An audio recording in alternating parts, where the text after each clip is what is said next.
Avez-vous déjà vu un autiste en public en vous demandant pourquoi il réagit différemment des autres? Pour commencer, il faut comprendre ce qu'est un autiste. Le trouble du spectre de l'autisme ou le TSA est un trouble du neurodéveloppement. Il apparaît dès la petite enfance et évolue tout au long de la vie. C'est un état qui se manifeste différemment selon les personnes et encore aujourd'hui, la cause exacte de ce trouble est floue, voire même inconnue. Le trouble du spectre de l'autisme comporte 3 niveaux. Le niveau 1. Il requiert un soutien. Il est aussi appelé le syndrome d'Asperger. Les personnes ayant ce syndrome ont peu ou pas de troubles du langage et du développement cognitif. Cependant, certaines personnes peuvent faire preuve d'une mauvaise habileté.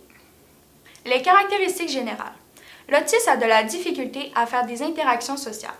Ses activités ou champs d'intérêt sont stéréotypés, répétitifs et restreints. Le niveau 2.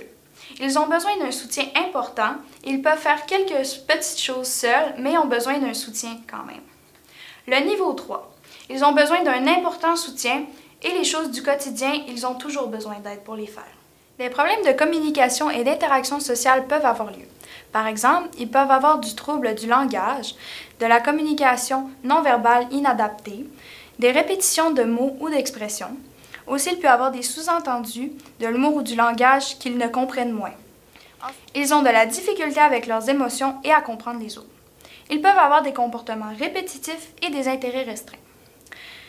Ils ont aussi des mouvements répétitifs compulsifs. Ils peuvent avoir une certaine intolérance au changement et ils ont des activités obsessionnelles. Chez l'enfant, il y a aussi l'autisme infantile qui débute dans la petite enfance et qui est développé avant l'âge de 3 ans. En voici quelques caractéristiques. L'enfant a des troubles de la communication. Par exemple, il ne regarde pas dans les yeux, ne sourit pas en retour ou ne pointe pas du doigt pour montrer quelque chose. Il ne parle pas ou n'utilise pas la parole pour communiquer avec les autres personnes. Il a aussi de la difficulté à interagir avec qui que ce soit. Il a aussi des comportements répétitifs qui n'ont pas de sens ni d'utilité. Au Canada, un garçon sur 42 et une fille sur 165 sont atteints du TSA. Les garçons reçoivent 4 fois plus de diagnostics que les filles. On dit que 44% des autistes ont une intelligence supérieure à la moyenne. Au Québec, il y a 1,5% d'augmentation constante. Sur 10 000 personnes, 90 à 120 personnes sont autistes. Des études démontrent que l'autisme peut atteindre n'importe qui, quelle que soit leur origine sociale, le niveau d'éducation des parents ou leur origine ethnique. Il peut y avoir beaucoup d'impact sur l'entourage d'un autiste. L'adolescence est la période la plus difficile pour les parents. Ils sont souvent très stressés et épuisés face à l'absence de structures adéquates pour accueillir leur adolescent autiste. Durant cette période, ils se rendent réellement compte que cet handicap est réel et permanent. Ils font généralement une remise en question face à leur présence auprès de leur enfant. Les difficultés de leur situation ne diminuent pas, mais prennent souvent d'autres formes. Ils se fatiguent au fur et à mesure que leur enfant vieillit. Beaucoup de parents ne parviennent pas non plus à placer leur enfant dans l'enseignement spécialisé. Comment réagir à des situations qui peuvent arriver? Ces situations peuvent arriver dans la vie de tous les jours, alors il faut savoir bien se comporter avec eux.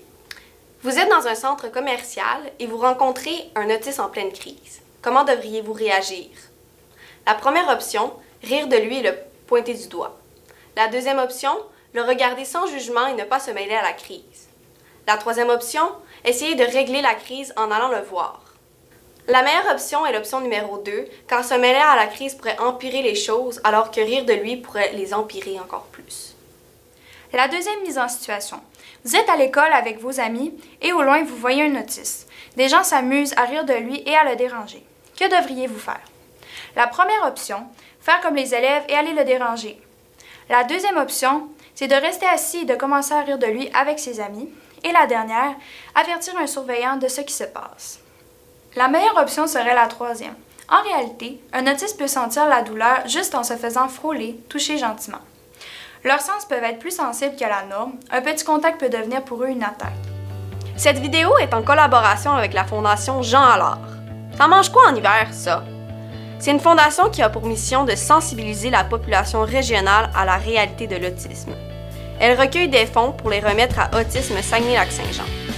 Aussi, elle recueille des fonds pour soutenir divers projets et répondre à différents besoins chez les enfants touchés par l'autisme. La Fondation Jean Allard demeure toujours active dans notre communauté afin de bien évoluer en suivant les besoins changeants des personnes touchées par l'autisme et leurs familles.